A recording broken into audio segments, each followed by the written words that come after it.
Hello again. Hello. I have been trying to apply what we have discussed so far. And what have you noticed? It is very difficult. I start out with the intention of not defending or attempting to boost my ego, but before I know it I'm fully immersed in the same old routine. Well, there is one difference that you should look at as progress. What's that? You noticed that you fell into the routine? That's true. And once I noticed, it became easier to work myself out again. Exactly. You see, the point is not to try and apply a concept. It is to genuinely recognize the truth behind the concept. This is not an intellectual understanding. Right.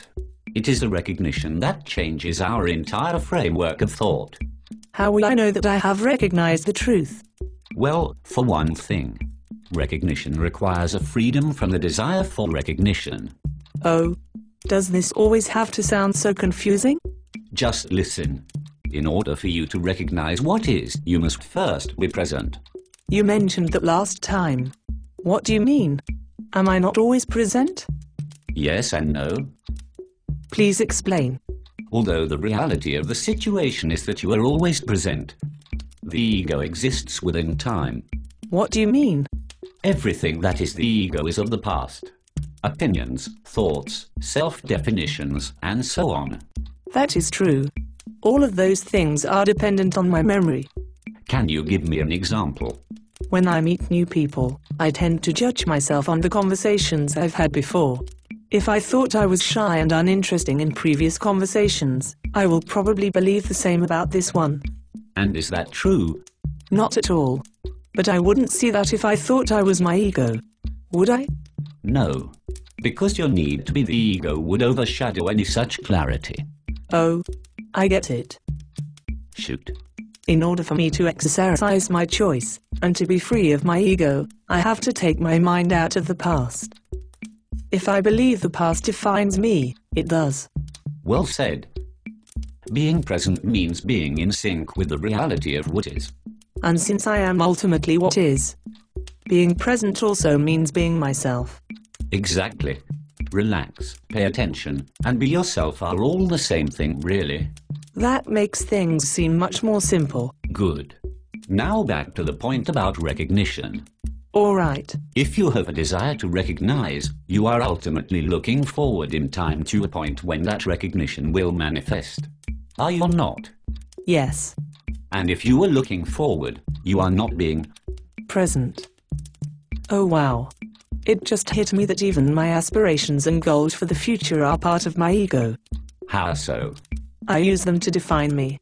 To make me feel better about where I will end up. When things are going badly, I focus on the future that I hope I can get to. And what is wrong with that? I am not being present. And what effect will that have? I am too busy dealing with my ego and cannot recognize the reality that is right in front of me. I seem to spend all my time in the past or the future, but my experience is all right now. Correct. And that is what you meant. To recognize when I'm immersed in my ego, I must free myself of the desire to do so or I will not be in the state of mind to do so. Correct. And you call this simple? Like recognition, application becomes easier as you do it. Give me an example. If you felt that you were not truly likable, for whatever reason, then you would tolerate a lot of abuse for the sake of company. True. I have noticed that. Now, if you recognized why you tolerated such treatment, you would be prompted to act. But, because of your self-programming, you would find it very hard to do so. Even terrifying. That's true too. And in that moment you have a choice. Should you give in to your thoughts, doubts, and fears, then you will have given in to your egoic thoughts. But if you stand up and act, despite your fear, what will happen? It will become easier to do so next time? Right. And what if standing up has consequences? Everything has consequences. When we say consequence, we usually mean something negative. Exactly. A consequence is just another way of saying the result of your choice. Our daily experience is the result of our moment-to-moment choices. If you make a different choice, your experience will change. So, the consequence is the beginning of the change my choice has started? It may not be negative at all. Yes. That is comforting. Sometimes I try to do the right thing and it feels like my whole world has fallen apart. But the fact is that I just have to keep my ego out of it. Life does not require you to analyze your progress within it. I just have to keep going forward. While being present, of course. You do not really have a choice. That's true. Again, that seems to make this easier. Good. Remember, being responsible always seems hard when you are not used to it.